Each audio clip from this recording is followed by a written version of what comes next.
Everyone, आप सभी का हमारे यूट्यूब चैनल कंचन एजुकेशन में स्वागत है। तो आज के वीडियो में हम बात करेंगे समिति और समाज में अंतर क्या है, उसके बारे में हम विस्तारपूर्वक जानेंगे। तो समिति और समाज जो है वो समाजशास्त्र की प्राथमिक अवधारणाएं मानी जाती है। ये दोनों ही अवधारणाएं मानव जीवन से संबंधित अवधारणा है, इसलिए इन दोनों के बीच प्रमुख अंतरों को निम्नलिखित रूप में समझा व जाना जा सकता है, जिसकी चर्चा हम आगे विस्तार से करेंगे और जानेंगे कि समिति और समाज में क्या अंतर है। समिति जो है वो व्यक्तियों का संगठित समूह है, जबकि समाज व्यक्तियों का संगठन नहीं, यह सामाजिक संबंधों की व्यवस्था है। यानी कि समिति जो है वो व्यक्तियों का एक संगठित समूह माना जाता है, जबकि कुछ व्यक्ति अपने हित या उद्देश्य को पूरा करने के लिए संगठित होते हैं, तभी समिति का निर्माण होता है।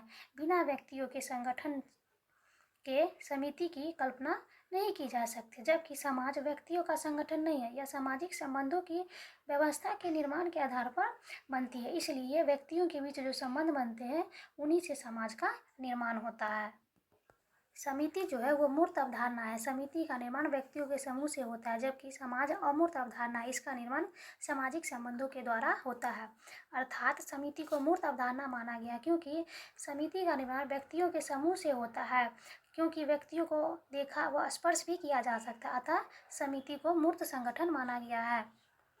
जबकि समाज को एक अमूर्त अवधारणा के रूप में जाना जाता है, क्योंकि समाज का निर्माण जब होता है तो वह सामाजिक समूह या व्यक्तियों के समूह से नहीं बल्कि सामाजिक संबंधों के द्वारा होता है। इसलिए सामाजिक संबंधों को ना तो देखा जा सकता है और ना ही उसको स्पर्श किया जा सकता है, इसलिए समाज एक अमूर्त संगठन माना जाता है। तीसरा पॉइंट है समिति का निर्माण सुविचारित रूप में किया जाता है, जबकि समाज का निर्माण मानव जीवन के विकास के क्रम में इसका जन्म व्यक्तियों के बीच संबंधों के फलस्वरूप स्वयं होता है। अर्थात समिति का जो निर्माण होता है वह सुविचारित रूप में होता है, जबकि कुछ व्यक्ति अपने हित या उद्देश्य को प्राप्त करना चाहते हैं तो वे नियमों के तहत सोच विचार कर समिति की स्थापना करते हैं। यानी इसका विकास जो है वह स्वतः नहीं होता है, यानी कि स्वयं नहीं होता है, जबकि समाज का विकास स्वयं ही होता है, क्योंकि इसमें मानव जीवन के विकास के क्रम में इसका जन्म व्यक्तियों के बीच संबंधों के फलस्वरूप अपने आप होने लगते हैं। फोर्थ पॉइंट है समिति का संगठन एक निश्चित हित या हितों को ध्यान में रखकर किया जाता है, जबकि समाज का विकास जीवन की संपूर्णता से संबंधित है, इसका हित सामान्य होता है। अर्थात समिति का संगठन एक निश्चित हित या हितों को ध्यान में रखकर ही किया जाता है।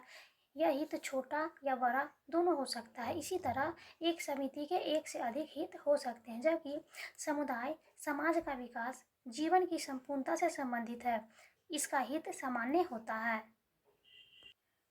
5 पॉइंट है समिति में सदस्यों के बीच पारस्परिक सहयोग प्रमुख होता है, जबकि समाज में सहयोगी तथा असहयोगी सभी तरह की सामाजिक प्रक्रियाएं काम करती है। इसी क्रम में मैकआवर एंड पेज ने लिखा है कि समाज सहयोग और संघर्ष के मिश्रण से बनता है। अर्थात समिति में सदस्यों के बीच पारस्परिक सहयोग काफ़ी प्रमुख रूप में माना जाता है। यह परस्पर सहयोग जो है समिति के हित को पूरा करने में सहायता प्रदान करती है, जबकि समाज में सहयोगी तथा असहयोगी सभी तरह की सामाजिक प्रक्रियाएं काम करती है। इसलिए तो मैकआवर और पेज का मानना है कि समाज जो है वह सहयोग और संघर्ष के मिश्रण से बना हुआ है।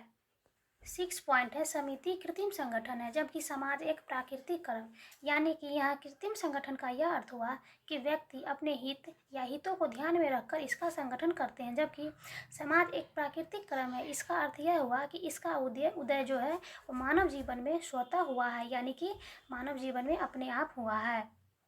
नंबर 7 है समिति की सदस्यता ऐच्छिक होती है, जबकि समाज की सदस्यता में अनिवार्यता होती है। अर्थात यहाँ ऐच्छिक सदस्यता का तात्पर्य यह है कि व्यक्ति किस समिति का सदस्य होगा या नहीं होगा, कितने समिति का सदस्य होगा या कब समिति की सदस्यता को छोड़ेगा, यह उसकी इच्छा पर निर्भर करता है। जबकि समाज की सदस्यता अनिवार्य है, क्योंकि इसमें कोई भी व्यक्ति समाज से अलग नहीं रह सकता, इसलिए अनिवार्यता जो है उसकी विशेषता मानी जाती है।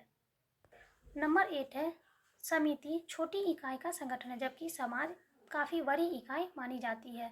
अर्थात समिति एक छोटी इकाई का संगठन इसलिए है कि एक समाज के अंतर्गत अनेक समितियां पाई जाती हैं, जबकि समाज बड़ी इकाई मानी जाती है क्योंकि इसके अंतर्गत समितियां आती है, यानी समाज समिति की तुलना में काफ़ी विशाल यानी कि बड़ी इकाई है। नंबर 9 पॉइंट है, समिति अस्थायी संगठन है, जबकि समाज की प्रकृति अस्थायी प्रकार की होती है। अर्थात अस्थायी संगठन समिति को इसलिए माना जाता है कि यह संभव है कि निश्चित हित की पूर्ति के बाद किसी समिति का भी गठन कर दिया जाता है, जबकि समाज की प्रकृति अस्थायी प्रकार की इसलिए मानी जाती है क्योंकि इसमें व्यक्तियों के बीच सामाजिक संबंध हमेशा बने रहते हैं। इसलिए इस संबंध के रूप में काफ़ी बदलाव भी हो सकते हैं, जैसे कि सहयोग की जगह संघर्ष या संघर्ष की जगह सहयोग इत्यादि। 10वां एंड लास्ट पॉइंट है कि एक समय में एक से अधिक व्यक्ति समितियों की सदस्यता ग्रहण कर सकता है, जबकि एक समय में एक व्यक्ति एक ही समाज का सदस्य बन सकता है। यानी कि समिति में एक समय में एक से अधिक व्यक्ति उसकी सदस्यता को ग्रहण कर सकता है, लेकिन समाज में ऐसा नहीं हो सकता है। उसमें एक समय में एक व्यक्ति एक ही समाज का सदस्य बन सकता है। इस क्रम में उपरोक्त तथ्यों से स्पष्ट होता है कि विभिन्न रूपों में समिति की प्रकृति समाज से भिन्न है। अतः समिति और समाज समाजशास्त्र की दो भिन्न यानी कि अलग अलग प्राथमिक अवधारणाएं मानी जाती है। तो आज का हमारा टॉपिक था समिति और समाज में क्या अंतर है, जिसके अंतर्गत हमने 10 पॉइंटों की चर्चा विस्तार पूर्वक से किए हैं और जाने हैं कि समिति क्या है और समाज क्या है, और इस आधार पे दोनों में डिफरेंस क्या क्या पाया जाता है, जिसकी चर्चा हम आज के वीडियो में किए हैं। एक तरफ देखा जाए तो समिति को व्यक्तियों का संगठित समूह माना गया है, वहीं समाज को सामाजिक संबंधों की व्यवस्था माना गया है। समिति को एक मूर्त अवधारणा के रूप में परिभाषित किया गया है, तो समाज को एक अमूर्त अवधारणा के रूप में परिभाषित किया गया है। समिति का निर्माण जो है सुविचारित रूप से किया गया है, जबकि समाज का निर्माण स्वतः ही किया गया है, यानी कि वह स्वयं होता है। समिति का संगठन एक निश्चित हित या उद्देश्यों को ध्यान में रखकर किया जाता है, तो वहीं दूसरी तरफ समाज का विकास जीवन की संपूर्णता से संबंधित माना गया है। समिति में सदस्यों के बीच जो है पारस्परिक सहयोग पाया जाता है, तो वहीं समाज में सहयोगी तथा असहयोगी दोनों ही तरह की सामाजिक प्रक्रियाएं जो है काम करती है। समिति को कृत्रिम संगठन माना गया है, तो समाज एक प्राकृतिक क्रम के रूप में जाना जाता है। समिति की सदस्यता ऐच्छिक होती है, तो वहीं दूसरी तरफ समाज की सदस्यता को अनिवार्यता प्रदान की गई है। वहीं समिति को एक छोटी सी इकाई का संगठन माना गया है, वहीं दूसरी तरफ समाज को एक बड़ी इकाई के रूप में जाना जाता है। समिति को अस्थायी संगठन माना गया है, तो समाज की प्रकृति अस्थायी प्रकार की होती है, इस रूप में इसको देखा जाता है, और इसमें एक समय में एक व्यक्ति एक से अधिक समितियों की सदस्यता को ग्रहण कर सकता है, यानी कि उसकी सदस्य बन सकता है। यह व्यक्ति की आवश्यकता व उद्देश्य पर निर्भर करता है, जबकि समाज में ऐसा नहीं होता है, क्योंकि समाज में एक समय में एक ही व्यक्ति समाज का सदस्य बन सकता है। So thanks.